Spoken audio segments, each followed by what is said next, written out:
আল্লাহর নবী বলেন, সালাত যদি আদায় না করো দুনিয়ার যুবক ভাই, মরণের সময় আপনার ভয়ঙ্কর তিনটা অবস্থা হবে। এক নাম্বার, ইয়ামুতু জালিলা, আপনি অপদস্থ হয়ে মারা যাবেন। দুই নাম্বার, ওয়ায়ামুতু জুআ, ক্ষুধার্ত অবস্থায় আপনি মারা যাবেন। তিন নাম্বার, ওয়ায়ামুতু আতশানা, এমন পিপাসা আপনার লাগবে, লাউ সুকিয়া মাউল বিহার লামারতাওয়া, দুনিয়ার সব সমুদ্রের পানিও যদি আপনাকে পান করানো হয় এরপরেও আপনার পিপাসা মিটবে না। আবার আমি বলছি, নামাজ যারা আদায় না করবেন, এক নাম্বার দুনিয়ার মধ্যে মারা যাওয়ার সময় অপদস্থ হয়ে মারা যাবেন। দুই নাম্বার, ক্ষুধার্ত অবস্থায় মারা যাবেন। তিন নাম্বার, এমন পিপাসা লাগবে দুনিয়ার সব সমুদ্রের পানি পান করাইলেও আপনার পিপাসা মিটবে না। এবার আপনাকে কবরে রাখার পর ইয়াদিকুল কবরু আলাইহি, আপনি বেনমাজি বান্দা, কবর এমন ভাবে আপনাকে চাপ দিবেন, হাড় গুলো একটার একটার মধ্যে ঢুকে যাবে, কটকট করে আওয়াজ হবে, কবর আপনাকে চাপ দিবে, কেন তুমি নামাজ আদায় করো নাই। দুই নাম্বার, কবর আপনাকে চাপ দেওয়ার পর ওয়ায়ুকাদু আলাইহি ফিল কবরি নার, কবরের মধ্যে আগুন জ্বালায়া দেওয়া হবে। শুধু তাই নয়, তিন নাম্বার, ওয়ায়ুসাল্লাতু আলাইহি ফিল কবরি সুবান, কবরের মধ্যে বিশাল বড় একটা অজগর সাপ দেওয়া হবে। আবার আমি বলছি নামাজি ভাই, এ বেনমাজি ভাইরা, নামাজ যদি আদায় না করেন, কবরে রাখার সাথে সাথে কবর দুইটা চাপ দিবে।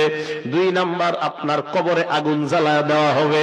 তিন নাম্বার, বিশাল বড় একটা অজগর সাপ দেওয়া হবে।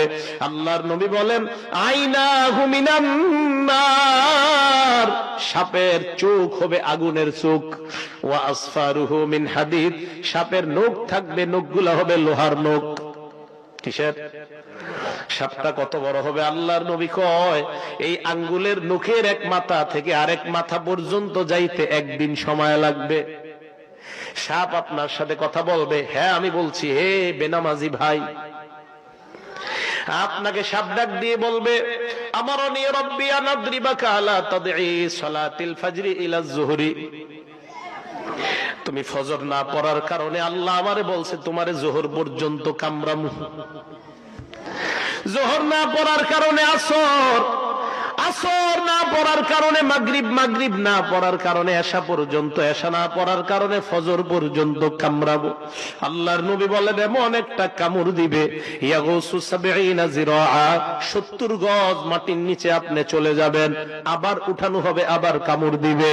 এ ভাইয়ারা ভালো করে মনে রাখবেন, ফজরের সময় শয়তান বারবার ধোঁকা দেয়।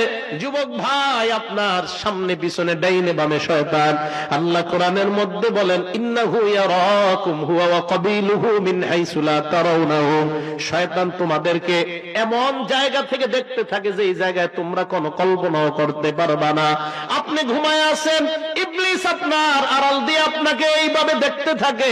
ফজরের আযানটা যখন হয়ে যায়, ওই মুহূর্তে ইবলিস আপনার শরীর টিপতে থাকে, এই জায়গায় ইবলিস গিটটা দিতে থাকে, গিট মারতে থাকে, এই জায়গাটা আপনার টিপতে থাকে। সেলুনের মধ্যে চুল কাটানোর পর নাপিত যখন আপনার এই জায়গাগুলা মেসেজ করে, দেখবেন খুব ভালো লাগে।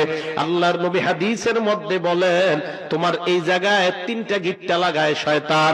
তুমি যখন উঠবা, ওঠার পর নবী বলেন সাথে সাথে এমন করবা, চোখের নিচে যখন এমন করবা, করার পর দোয়া পড়বা, আলহামদুলিল্লাহিল্লাযী আহইয়ানা বাদামা আমাতানা ওয়া ইলাইহিন নুশুর। হাবিব বলেন, ইবলিস তখন এমন ভাবে দৌড়ায়, ইবলিসের দৌড় আর কে দেখে? বান্দা যখন ওযু করে, ওযু করার পর মসজিদের মধ্যে যায়, মসজিদে যাওয়ার পর ফজরের নামাজ মনে করেন 6টা 15-তে দাঁড়াবে, আপনি 6টার দিকে গেলেন, যাওয়ার পর সুন্নত পড়লেন, পড়ার পর তাকায় দেখেন এখনো 10 মিনিট বাকি আছে।